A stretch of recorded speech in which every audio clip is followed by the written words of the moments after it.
great people, welcome again to Beyond and Within. I'm Cecilia Njoroge. This is a platform we have conversations around tapping into your authentic self, basically living in alignment with the truth of who you are.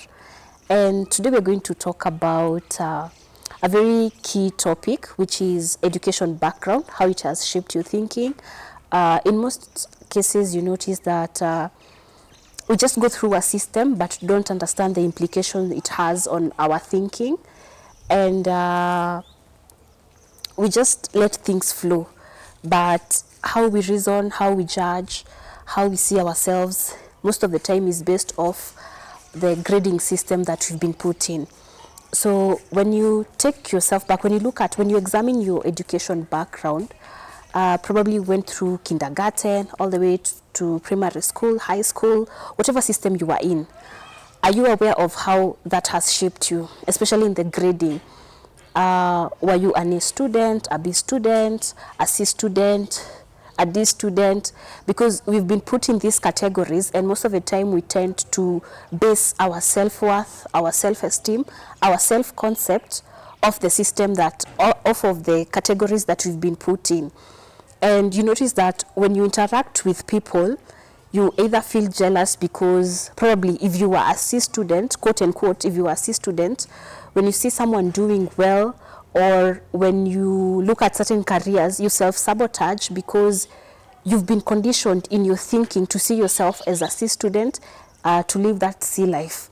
And even as an A student, there's nothing wrong with being an A student according to the categories and the system that you are put in.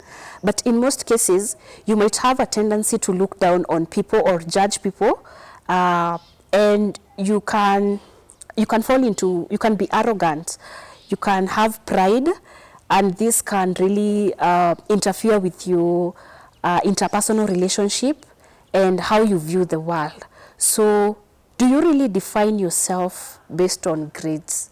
Do you see life based on grades? Do you live your life based on the grade that you got?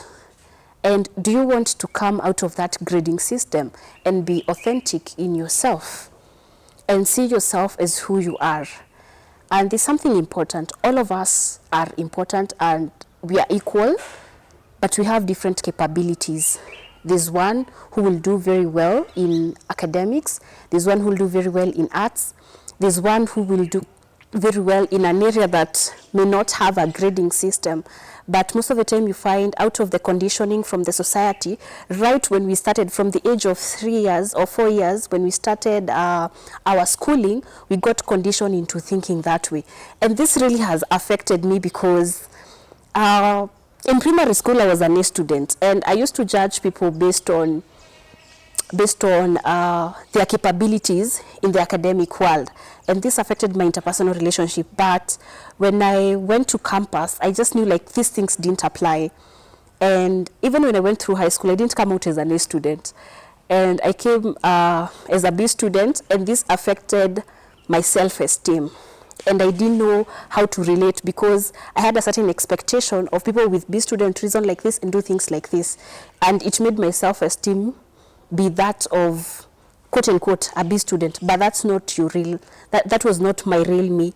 And being aware of how this has shaped me, it has helped me in taking a journey within and examining what really defines me as a person, what are my gifts and capabilities, what are my boundaries, how do I interact with people? How do I respect them? When I meet someone, do I put them in these boxes or in these categories? When I'm treating someone, do I put them in boxes? When I'm dating someone, am I putting them in certain boxes because of how I've been conditioned? And this is something that most people are struggling with. You either are going to self-sabotage, you're either going to be arrogant, and this is really not key. But coming out of that and being aware of that and taking all that and putting it aside and asking yourself, who am I? Removing that mask, removing that makeup. Who are you as a person? So that's where the real question starts, and see you in the next video for more on how to live in alignment with who you are.